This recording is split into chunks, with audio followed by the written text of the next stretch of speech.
Hello to all of you and welcome to lesson 186.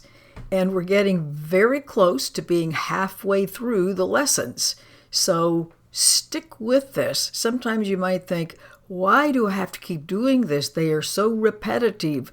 Remember all the things we repeated all of our lives that have not been true and accurate and helpful about ourselves and others. So this is simply reversing that trend. So comparatively speaking, we're spending a small amount of time rewiring a huge amount of misinformation. So hang in there. You're going to like the results. So this lesson says, salvation of the world depends on me. And with all of these, it uses symbolic language to try to point to what cannot be described. So here is the statement that will one day take all the arrogance out of every mind. This is a thought of true humility that holds no function as your own except what's been given you. It just asks us to accept this part assigned to us without insisting that we have another role. It does not judge your proper role. It just acknowledges the will of God. That which is inevitably so is done on earth as well as heaven. It just unites all wills on earth in heaven's plan to save the world, restoring it to heaven's peace. And of course, this language means bringing us back into our right mind. So it says, don't fight your function. We will not any of us fight our function. We didn't establish it. It's not our idea. The means are given us by which it will be perfectly accomplished. All that we're asked to do is to accept our part in genuine humility. See, we have a lot of confusion about that word humility, and don't deny it with self-deceiving arrogance about, am I worthy or not? What is given us to do, we have the strength to do. Our minds, the sense of self that we are suited perfect for the part assigned to us by one who knows us well. And of course, the one who knows us well is our very own self. Now, today's idea might seem quite sobering until you understand its meaning. All it says is that which created us remembers us, is paying attention to us, and offers us perfect trust that he holds in us because we are simply the Father extending itself. How could there not be perfect trust? It doesn't ask that we in any way be different from how we are right now. What could humility request but this? We are a perfect fit for whatever is assigned to us. And what could arrogance deny but this? So today we're not going to shrink from our assignment on the specious grounds. That means grounds without any foundation, that modesty is outraged. It's pride that would deny the call for God himself. So we're going to lay aside all this false humility and listen to God's voice, that intuition, reveal to us what he wants us to do. That's why listening to your intuition and guidance is so important. We're not going to doubt our adequacy for a function that he's going to give us. And we're going to be certain that he knows our strengths, our wisdom, our holiness. And if he thinks we're up for the job, we are. And it's just arrogance that judges otherwise. Because after all, remember, he is us. There is no separation. So there's one way, and listen to this, only one way. Isn't this great? We don't have to figure out between 57 different options. To be released from the imprisonment that our ego plans to prove that the false is true has been brought to you. So accept the plan that we didn't make and don't judge its value. If God's voice, if intuition assures us that salvation needs our part and the whole depends on us, we can count on the fact that this is so. Only the arrogant must cling to words, afraid to go beyond them to experience that might affront their stance. This is an ego issue. Yet are the humble free to hear the voice that tells them what they are and what they are to do.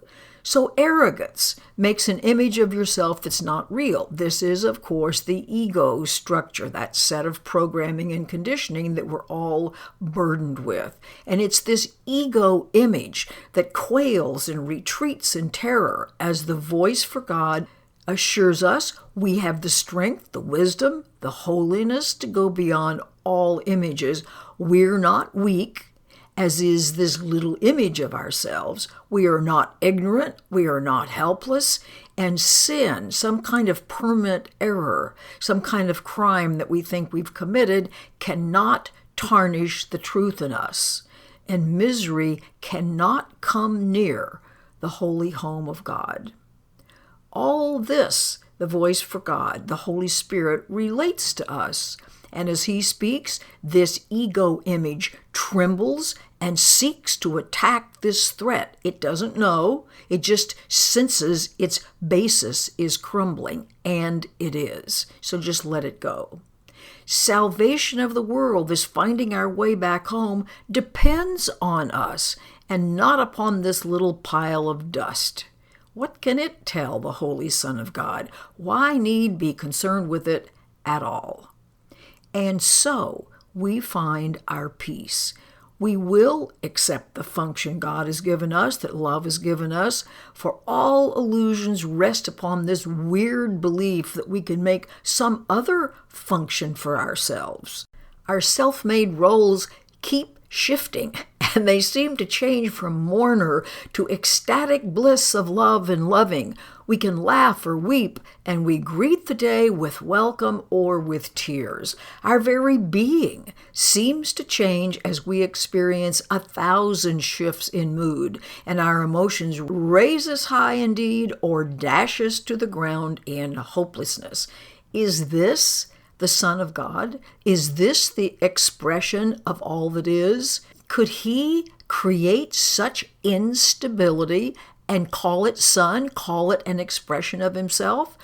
He who is changeless shares his attributes with his creation, i.e., we have the same attributes as the Father. Now we've heard this over and over and over again. All these images that the Son appears to make have no effect on what he is. They just blow across the mind like wind-swept leaves that form a patterning an instant, break apart to group again, and scamper off. Or like mirages seen above a desert, rising from the dust. These unsubstantial images of ourselves will go and leave our minds unclouded and serene when we finally accept the function that's given us.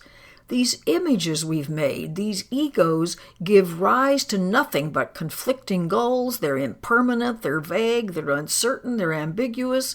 Who can be constant in his efforts or direct energies and concentrated drive toward goals like these? The functions that the world esteems are so uncertain that they change 10 times an hour at their most secure. So what hope of gain can rest on goals like these? In lovely contrast, as certain as the sun's return each morning to dispel the night, our truly given functions stand out clear and wholly unambiguous. There is no doubt of its validity. It comes from one who knows no error, and this voice is certain of its messages. They're not going to change. They're not going to be in conflict. All of them point to one goal, not a gazillion different changing goals, and one we can attain. Now, our ego plans may certainly be impossible, but God's can never fail because he's the source. So do as God's voice, as intuition directs. And if it asks a thing of us that we think is impossible, remember who's doing the asking and what the ego mind would make denial. And then consider this: which one of these is more likely to be right? The voice that speaks for the creator of all things, who knows all things exactly as they are, or this little distorted image of ourselves that's confused, bewildered, inconsistent, and unsure of everything? Don't let that voice direct you. Hear instead a certain voice that's going to tell us of a function that's given us by our Creator who remembers us, who is us, and urges that we now remember Him. His gentle voice is calling from the known to the unknowing. That's us, our being so asleep. He would comfort us, although He knows no sorrow. He would make restitution, though He is complete. A gift to you, although He knows that you have everything already. He has thoughts that answer every need His Son perceives, although He doesn't see them. For love must give, and what is given in His name takes on the form most useful in a world of form. These are the forms that never can deceive because they come from formlessness itself. Forgiveness is an earthly form of love, which as it is in heaven has no form. Yet what is needed here is given here as it's needed. In this form, we can fulfill our functions even here, although what love will mean to us when formlessness has been restored to us is even greater still. And forgiveness, of course, this earthly form of love, is our letting go of our grievances. So salvation of the world, this finding our way home, depends on us who choose forgiveness. This is our function here now. Wonderful lesson, impossible to miss if we pay any attention at all. Have a great day practicing. Goodbye for now.